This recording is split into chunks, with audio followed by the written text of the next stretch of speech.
जय हिंद साथियों। तो आज की इस वीडियो में आपका स्वागत है। आज की इस वीडियो में हम प्रेमचंद की सबसे इम्पोर्टेंट जो कहानी है ईदगाह, उनके बारे में हम चर्चा करेंगे। तो यदि आप भी क्लास 8, 9, 10, 11, 12 ग्रेजुएशन, पोस्ट ग्रेजुएशन या कोई बीएड जैसे एग्ज़ामों की तैयारी कर रहे हैं और आपको प्रेमचंद की ईदगाह कहानी की ज़रूरत पड़ती है या पढ़ने का मन कर रहा है या ये आपके सिलेबस में ईजली तो है, तो यदि आप इनके ईदगाह के बारे में अच्छे से समझने का प्रयास करना चाहते हैं और ईदगाह से बनने वाले सारे क्वेश्चनों को भी देखना चाहते हैं कि किस टाइप से क्वेश्चन पूछता है और उन सारे क्वेश्चनों का आंसर एक ही वीडियो में आपको प्रोवाइड करेंगे, तो आप बिल्कुल अच्छे प्लेटफॉर्म में आए हैं और अच्छे वीडियो में आए। तो चलिए हम सबसे पहले ईदगाह से बनने वाले क्वेश्चन को चर्चा करेंगे। उसके बाद उन सारे क्वेश्चनों का एक ही आंसर में सारे क्वेश्चनों को ख़त्म कर देंगे। तो कहानी का नाम क्या है दोस्तों? तो ईदगाह। इसके बारे में हम विस्तृत एवं रोचक उत्तर के साथ हम अध्ययन करेंगे। सबसे पहला वो क्वेश्चन आएगा, ईदगाह कहानी के लेखक कौन है? तो ये मेरा पहला क्वेश्चन है। दूसरा क्वेश्चन आएगा, ईदगाह कहानी का मुख्य पात्र कौन है? तीसरा क्वेश्चन है कि हामिद अपनी दादी के लिए क्या खरीदता है? चौथा क्वेश्चन आएगा, हाँ, ईदगाह कहानी का मुख्य संदेश क्या है? पांचवा क्वेश्चन आएगा, हामिद की आर्थिक स्थिति कैसी थी? छठा है, ईदगाह कहानी में मेले का वर्णन कीजिए। सातवां क्वेश्चन आएगा, हामिद का चरित्र चित्रण कीजिए। आठवां क्वेश्चन आएगा, ईदगाह कहानी में दादी अमीना का वर्णन कीजिए। नौवां आएगा, ईदगाह कहानी में बाल मनोविज्ञान का चित्रण कैसे हुआ? 10वां क्वेश्चन है कि ईदगाह कहानी की भाषा शैली कैसी है? 11वां क्वेश्चन आएगा, ईदगाह कहानी का सारांश लिखिए। 12वां आएगा, ईदगाह कहानी का मुख्य पात्र हमीद का चरित्र चित्रण कीजिए। 13वां क्वेश्चन आएगा, ईदगाह कहानी का उद्देश्य पर प्रकाश डालिए। 14वां क्वेश्चन आएगा, ईदगाह कहानी में प्रेमचंद की कहानी कला का वर्णन कीजिए। 16वां क्वेश्चन आएगा, ईदगाह कहानी में बाल मनोविज्ञान का चित्रण कीजिए। 17वां आएगा, ईदगाह कहानी की भाषा शैली की विशेषताएं बताएं। 18वां आएगा, ईदगाह कहानी के माध्यम से प्रेमचंद क्या संदेश देना चाहता है? 19वां आएगा, ईदगाह कहानी का आलोचनात्मक मूल्यांकन कीजिए। और 20वां आएगा, ईदगाह कहानी का विस्तृत चर्चा कीजिए। तो इस टोटल 20 क्वेश्चन का आंसर आज हम इसी वीडियो में हम पूरा करेंगे। तो यदि आपको लगता है कि इन सारे क्वेश्चनों को जवाब आपको भी चाहिए, तो आप हमारे इस वीडियो को देख सकते हैं या फिर ध्यान से सुन सकते हैं। सारे क्वेश्चनों का जवाब आपको इस वीडियो में मिल जाएगा। तो चलिए वीडियो को शुरू करते हैं। ईदगाह हिंदी साहित्य की सबसे प्रसिद्ध और भावनात्मक कहानी में से एक है। यानी ईदगाह जो है हिंदी साहित्य की सबसे प्रसिद्ध और सबसे भावनात्मक कहानियों में से एक मानी जाती है। इसके लेखक कौन है? तो मुंशी प्रेमचंद जी है। यानी ईदगाह कहानी के लेखक कौन है? तो मुंशी प्रेमचंद जी है, जिन्हें हिंदी साहित्य का उपन्यास सम्राट भी कहा जाता है। मुंशी प्रेमचंद जी को क्या कहा जाता है?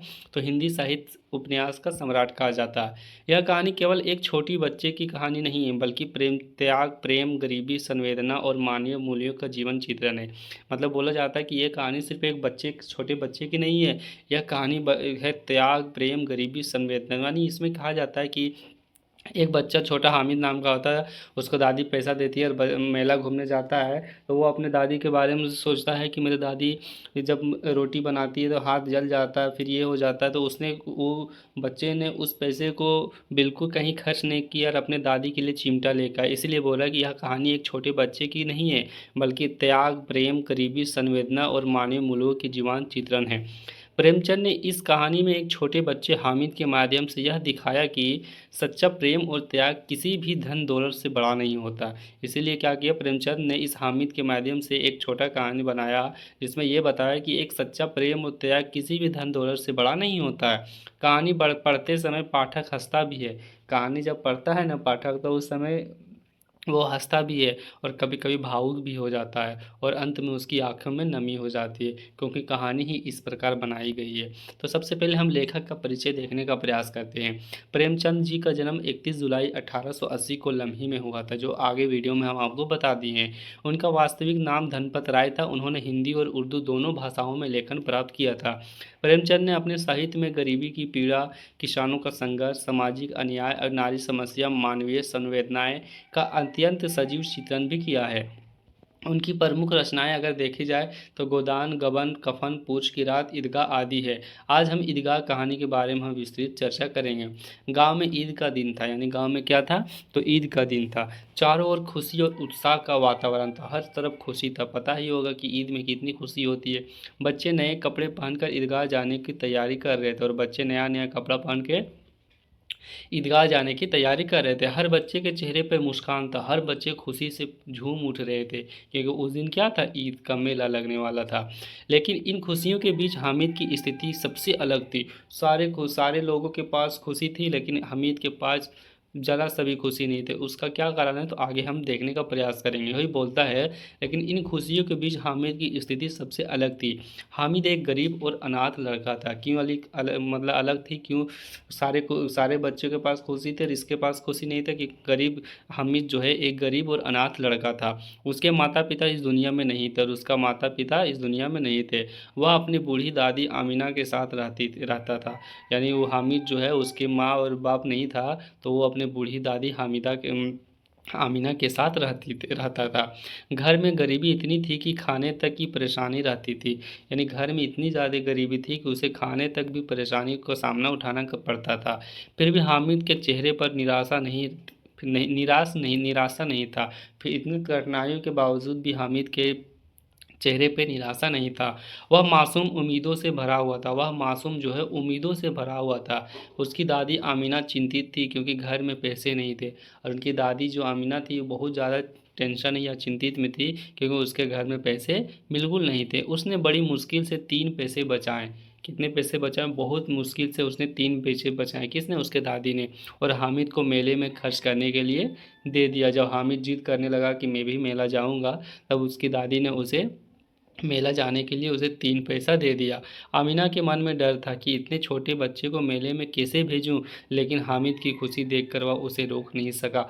हामिना की दादी का डर था कि इसके पास ज़्यादा पैसे भी नहीं थे, और इतनी छोटी उम्र में इसको मेला कैसे भेजूं, लेकिन हामिद की खुशी देखकर उसकी दादी रोक नहीं सकी उसको। मेले का दिन, जब मेला गया तो गांव के बच्चे खुशी खुशी मेले की ओर चल पड़े। गांव के जब मेला लगता है तो गांव के बच्चे सब तैयार होकर खुशी खुशी निकल पड़ते पैसा लेके। रास्ते में वे तरह तरह की बातें भी करते हैं। आराम से कोई भी मेला जाता तो तरह तरह की बातें करते जाता, कि हम ये खरीदेंगे, हम वो करेंगे, ये करेंगे। हंसते हैं और खेलते जा रहे थे। हामिद भी उनके साथ जा रहा था। मेले में पहुंचते ही बच्चों की आंखें चमक उठी। क्यों चमक उठी? क्योंकि वहाँ तरह तरह की सामानें बिक रही थी, मिठाइयाँ बिक रही थी, खिलौने बिक रहे थे। यानी कहीं मिठाइयों की दुकान थी, जैसे जलेबी, गुलाब जामुन, रेवड़ी, तो कहीं खिलौनों की भी दुकान थी। सिपाही, वकील, घोड़े, राजा, बच्चा अपने पैसे से खिलौनों और मिठाइयों खरीदने लगा। हामिद भी कुछ देख रहा था, उसका मन भी खिलौने लेने का कर रहा था, लेकिन उसके पास केवल कितने पैसे थे, तो केवल 3 पैसे थे। हामिद का अब देखो सोच क्या होता है। जब बच्चे मिठाइयाँ खा रहे थे और खिलौने से खेल रहे थे, तब हामिद सोच में पड़ गया। उसे अपनी बूढ़ी दादी याद आ गई। उसे याद आया कि जब दादी रोटी बनाती है तब तवे से उनके हाथ जल जाते हैं, और घर में चिमटा भी नहीं है। तभी उसकी नज़र लोहे के चिमटा पर पड़ी। दुकानदार चिमटा बेच रहा था। हामिद के मन में विचार आया, यदि मैं यह चिमटा खरीद लूं तो दादी के हाथ कभी नहीं जलेंगे। हामिद का विचार क्या आया, कि यदि मैं यह चिमटा खरीद लूं तो दादी का हाथ कभी नहीं जलेगी। उसने तुरंत खिलौने और मिठाइयों का विचार छोड़ दिया और चिमटा खरीदने के लिए उसके पास चला गया। हामिद ने 3 पैसे देकर चिमटा को खरीद लिया। उसके दोस्त उसका मजाक उड़ाने लगे, कि तू चिमटा खरीद रहा, चिमटा से क्या करेगा? सब मजाक उड़ाने लगे।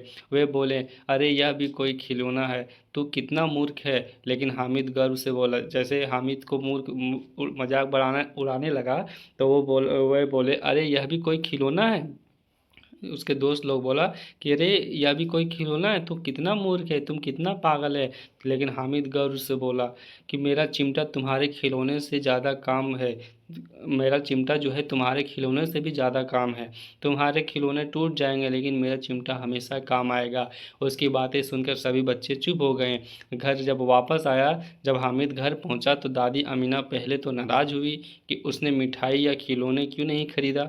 लेकिन जब हामिद ने मासूमियत से कहा, दादी तुम्हारे हाथ तवे से जल जाते थे, इसलिए मैं तुम्हारे लिए चिमटा ले आया हूँ, यह सुनते ही अमीना की आंख में आंसू आ गए। यानी उसकी दादी की आंख में आंसू आ गई। वह भावुक होकर हामिद को गले लगा लेती है और उस क्षण प्रेम, त्याग और ममता का अद्भुत दृश्य भी दिखाई देता है। हामिद का चरित्र चित्रण, त्याग की भावना, यानी हामिद ने क्या क्या त्याग दी। तो हामिद अपनी खुशी छोड़कर दादी की सुविधा के बारे में सोचता है। समझदारी, कम उम्र में भी वह बहुत समझदार था।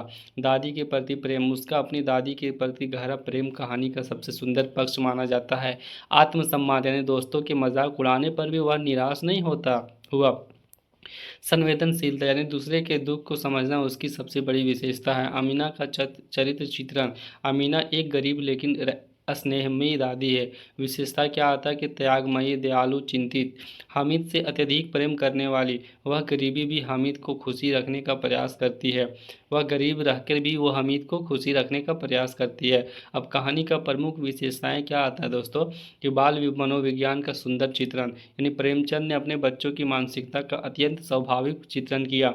गरीबी का वास्तविक चित्रण, यानी कहानी में गरीब परिवार की कठिनाइयों को सजीव रूप से दिखाया गया। भावुकता, यानी कहानी का अंतिम दृश्य पाठकों को भावुक कर देते हैं।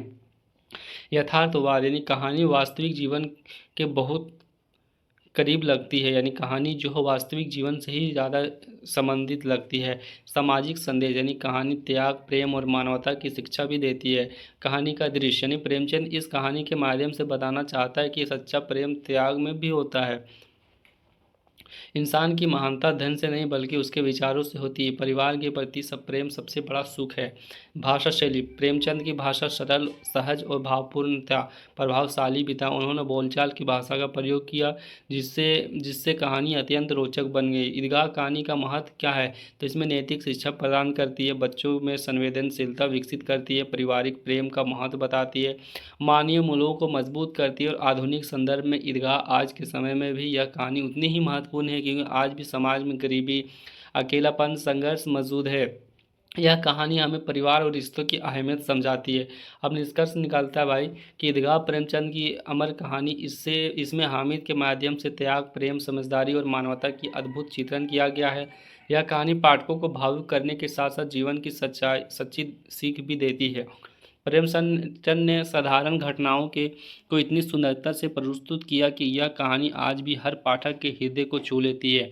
इस प्रकार ईदगाह केवल एक कहानी नहीं बल्कि मानवीय संवेदनाओं का जीवंत दस्तावेज माना जाता है। तो आज का वीडियो बस यही था, और इसमें हम ईदगाह के बारे में जानने का प्रयास किए हैं। अगर लगता है कि प्रेमचंद जी को और कहानियों के बारे में भी आपको जानना है तो आप कमेंट कर सकता है। मैं उन कमेंटों का देख के मैं खुद एक वीडियो और सारे वीडियो बनाऊंगा जिससे आपका भी और कॉन्सेप्ट क्लियर हो जाए।